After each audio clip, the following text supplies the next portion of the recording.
Igret HaKodesh Siman Yud Dalet, sur la page 242e ligne, qui est Dirtiv, qui est Mecham Kochai. L'Admor Zakan a commencé par citer dans Siman le passou qui dit, au sujet d'Eretz Israël, Ene Hashem Elokecha ba mereshit hashana v'dachrit shana, les yeux d'Akadosh Baruch Hu sont tournés vers la terre d'Eretz Israël depuis le début jusqu'à la fin de l'année. Et l'Admor Zakan a demandé, mais pourquoi ne pas dire plus simplement que l'attention de Dieu pour Eretz Israël est permanente? Et il a expliqué. D'une part, l'énergie que Dieu apporte à Eretz Israël est différente, supérieure à celle qu'il apporte à l'ensemble de la création. Et d'autre part, cette énergie est renouvelée chaque année. Vu de l'extérieur, Bechitzoniut, le monde continue d'exister sans interruption une année après l'autre. Mais vu de l'intérieur, Bipnimiut, le monde s'arrête d'exister à la fin de l'année et son existence se renouvelle totalement de façon complètement différente. Et pour passer d'un cap à l'autre, d'une année à l'autre, il faut une interruption, une rupture indispensable pour pouvoir accéder à une nouvelle situation. Mais cette rupture n'est pas suffisante pour obtenir la nouvelle lumière que Dieu destine à la création. Il faut encore relancer le processus. Et c'est ce que l'on obtient le matin de Rosh Hashanah avec les tefilot de Rosh Hashanah, avec les tkiyot shofar, quand on sonne du shofar. Les tkiyot shofar vont être déterminantes. Je vous donne un exemple. Quelqu'un a une certaine activité, il travaille régulièrement. Mais il a besoin de retrouver aussi régulièrement un peu plus de motivation. On a eu tendance à se lasser de son travail, à se fatiguer. Et de temps en temps, il faut faire le bilan de son activité pour savoir s'il s'en vaut encore la peine. Et quand il est en train de travailler, il ne pense pas vraiment à ses résultats. Il se concentre sur son travail. C'est quand il s'arrête de travailler qu'il peut faire un bilan et déterminer si son affaire est rentable. Et quand ce bilan est positif, ça va lui apporter plus de motivation pour travailler avec plus de courage. Il y a un machal que rapporte Rabbi Yitzhak Berdichov pour nous expliquer la puissance des tkiyot shofar, qui explique, je vais le raconter rapidement, qu'un jour un roi s'est perdu dans la forêt et il avait froid, il avait faim, il était dans le noir. Finalement, il a été recueilli par un paysan. Il ne savait pas qu'il allait y trouver un endroit confortable, un endroit dans lequel il allait pouvoir se réchauffer. Et le paysan s'est si bien occupé de lui que le roi a voulu le récompenser et il l'a ensuite nommé parmi ses plus proches conseillers. Les mois, les années peut-être ont passé et finalement notre ancien paysan a commis une faute envers le roi. Alors il a été décidé qu'il devait être exécuté et le paysan a demandé que l'on accomplisse ses dernières volontés, que l'on remette les mêmes vêtements que le roi portait le jour où ils se sont rencontrés la première fois quand il était perdu dans la forêt et lui quand il était un simple paysan. Et quand le roi l'a vu de cette manière, il s'est rappelé qu'un jour il lui a sauvé la vie et donc il a fini par la quitter, par le gracier et lui laisser la vie. Les tkiyot shofar de Rosh Hashanah viennent de la même manière rappeler à Kadosh Baruch Hu que nous étions là au moment de Matan Torah devant le Har Sinaï, que nous avons accepté la Torah quand les autres peuples l'ont fusée. Et quand Akadosh Baruch Hu s'en rappelle, il s'en rappelle quand on sonne du shofar, le même tkiyot shofar qui rappelle le son du shofar qui a sonné au moment de Matan Torah, alors il accepte de renouveler l'existence de la création.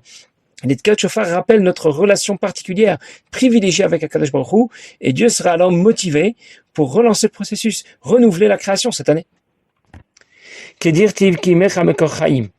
La source de la vie est auprès de toi. C'est à ta lumière que l'on verra la lumière. La lumière dont on parle, c'est celle qui émane de la première des sphirotes que l'on appelle Chokhma, qui est à l'origine de la vie et qui est auprès d'Akadosh Baruch Hu. Je continue encore une petite ligne et je vais expliquer. Chaque Rosh Hashanah, comme ça vient ceux qui apprennent la Kabbalah, il y a une rupture que l'on appelle ici Nesira Vayaser Elokim. Dieu a retiré la côte Adam Rishon pour pouvoir créer Chava, et alors la création tout entière reçoit une énergie supérieure qui provient des Mochin, c'est-à-dire de Chokhmah, d'un niveau supérieur de Chokhmah. Dieu n'est pas la source de la vie, la source de l'existence de la création. La source de la vie est avec lui. Parce qu'Akadosh Baruch Hu lui-même est bien au-delà d'être à l'origine de toute la création. Comment s'appelle le Mekor Chaim, l'origine de toute la vie, l'origine de la création, qui est avec Akadosh Baruch Hu? On l'appelle Chokhmah. Chokhmah, il a la première des sphirotes. Dieu renouvelle complètement l'énergie qu'il apporte à la création depuis Chokhmah, Mekor Chaim, que l'on compare au Mochin, à l'intellect chez l'homme.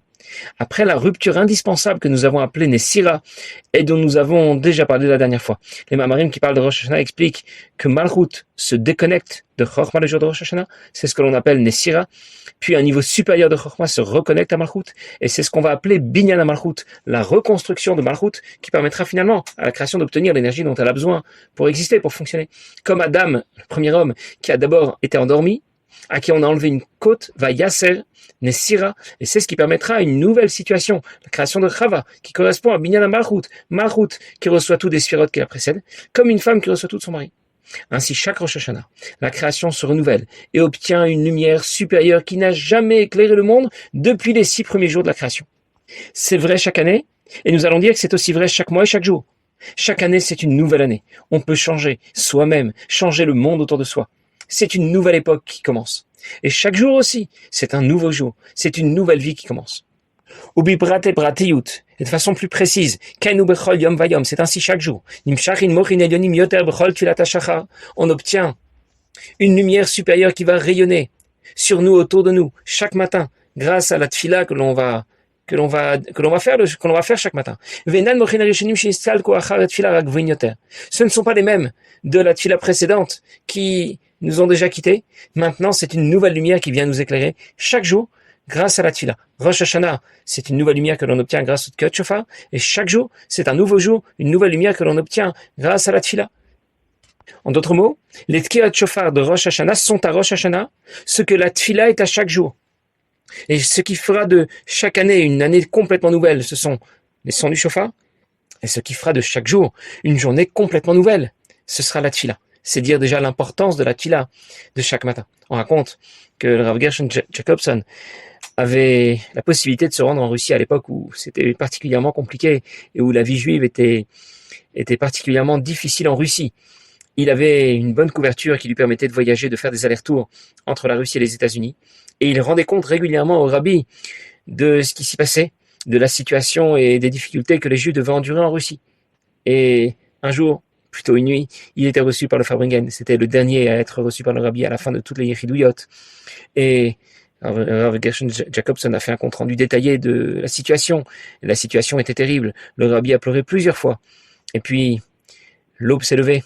Le soleil commençait à briller doucement. Le rabbi s'est rapproché de la fenêtre.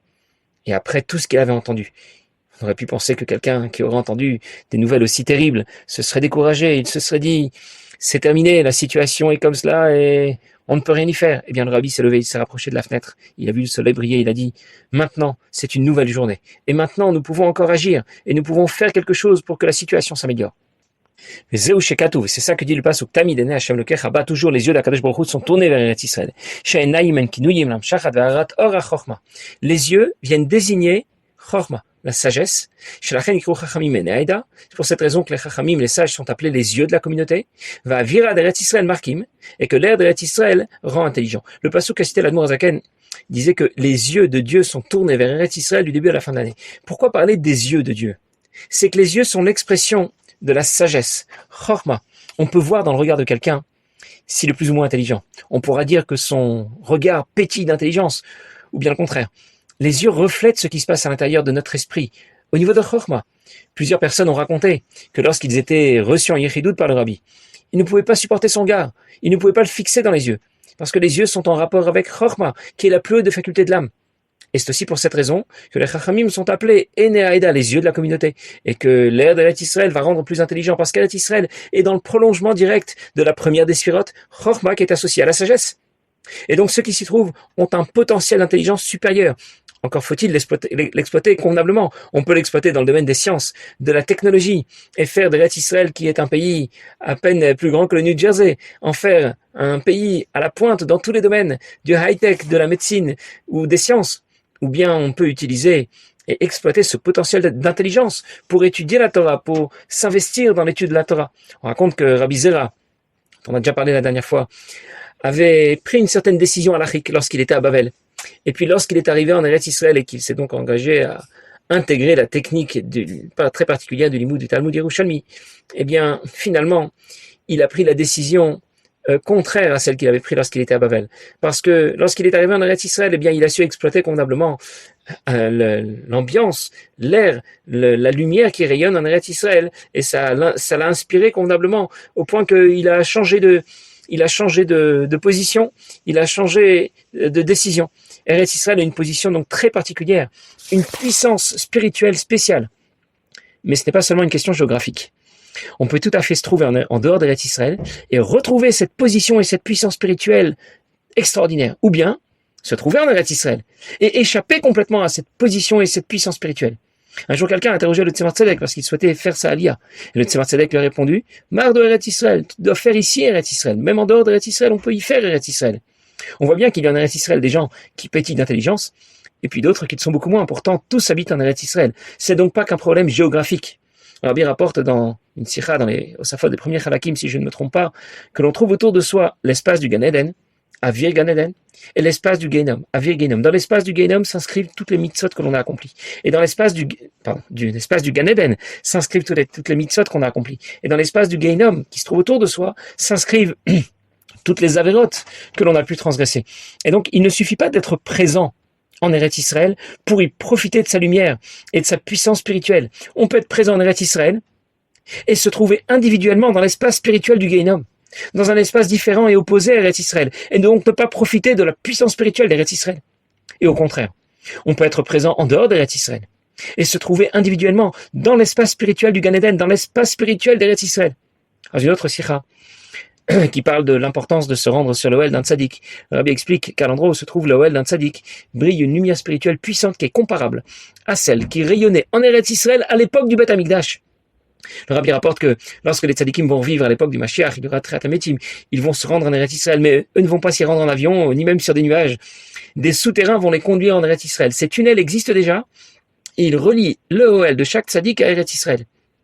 Ces tunnels appartiennent aussi à Eretz Israël, puisqu'il débouche sur Eretz Israël, et donc la puissance spirituelle d'Eretz Israël rayonne depuis Eretz Israël, par ces différents tunnels, jusqu'au Ohel des tzadikim qui se trouvent en dehors d'Eretz Israël.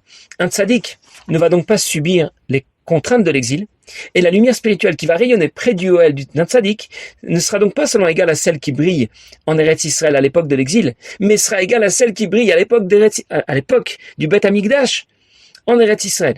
C'est pour cette raison que lorsque le Rabbi répondait positivement à ceux qui l'interrogeaient pour savoir s'ils devaient faire leur aliyah ou ne pas faire leur aliyah, alors il disait aliyah kishma, que ce doit être une véritable élévation, pas seulement un déménagement dans un pays différent.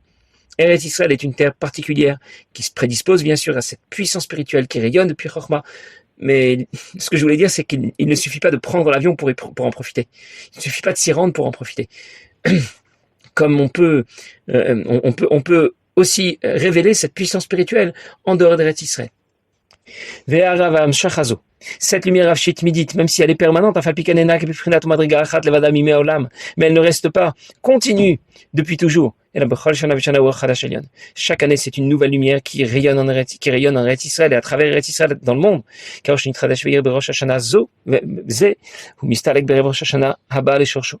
La lumière qui brillait, qui rayonnait dans le monde, envers Eretz Israël et dans le monde, a quitté le monde à veille de Rosh Hashanah. Et c'est pour ça que c'est écrit que cette lumière brille du début à la fin de l'année, et non pas de façon permanente. Mereshit chaser Aleph, Reshit est s'écrit sans le Aleph, Romez istalkut haor shemistalek belei Rosh Hashanah, ça fait allusion à la lumière qui quitte le monde la veille de Rosh Hashanah, Adacharat Kiot, jusqu'après les sonneries du shofar, alors se révèle une lumière supérieure qui n'a jamais brillé dans ce monde jusqu'alors. Et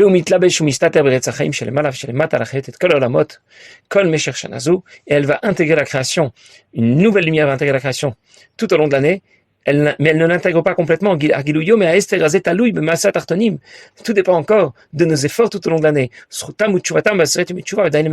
de nos mérites et de la tchouva que l'on va réaliser pendant les 10 jours de tchouva. Le pasuk dit que les yeux de Dieu, qui représente Chokhmah, sont tournés vers Eretz Israël du début à la fin de l'année. Ça veut dire que du début à la fin de cette année, c'est une certaine lumière spirituelle qui rayonne en Eretz Israël. Et l'année suivante, ce n'est absolument pas la même. C'est pour cette raison que le pasuk ne dit pas que les yeux de Dieu sont toujours tournés vers Eretz Israël, parce qu'il n'y a pas de continuité d'une année à l'autre, il y a une rupture. Le pasuk dit mais Reshit Shana, du début de l'année. Reshit est écrit curieusement sans le Aleph après le Resh, pour faire allusion à cette rupture qui se produit le jour de Rosh Hashanah.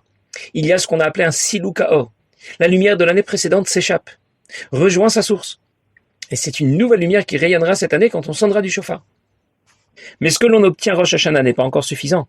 Le budget a été voté, le crédit est accordé, mais il faut encore débloquer les fonds. Et pour cela, nous allons devoir intervenir tout au long de l'année. Nous allons devoir agir, Massat Artonim, multiplier les gestes, les paroles, les pensées méritantes, Srutam, et faire Tchouva pendant les 10 jours de Tchouva. Le jour de Rosh Hashanah, Dieu prend toutes les décisions à prévoir cette année. Et on n'obtiendra rien de plus cette année que ce qui a déjà été prévu le jour de Rosh Hashanah. Mais pour que ces décisions se réalisent, nous devons intervenir tout au long de l'année, faire Tchouva pendant les 10 jours de Tchouva, pratiquer les mitzvot, étudier la Torah. L'exil est souvent perçu comme un silouk, un moment pénible et triste, où la Shrina quitte ce monde, une rupture. C'est vrai, mais cette rupture n'est qu'une étape qui précède la venue de Mashiach. Plus cette rupture est longue et pénible, et plus la lumière qui rayonnera ensuite sera supérieure et décalée. Alors je reviens pour conclure au sujet de ce siman. C'était tout de même la tzedaka. Nous devons comprendre que cette année, nous serons capables de donner la tzedaka comme on ne l'a jamais donné, et de façon plus générale, de pratiquer les mitzvot, d'étudier la Torah ou de pratiquer les mitzvot comme jamais on ne les a pratiqués. Passez une bonne journée.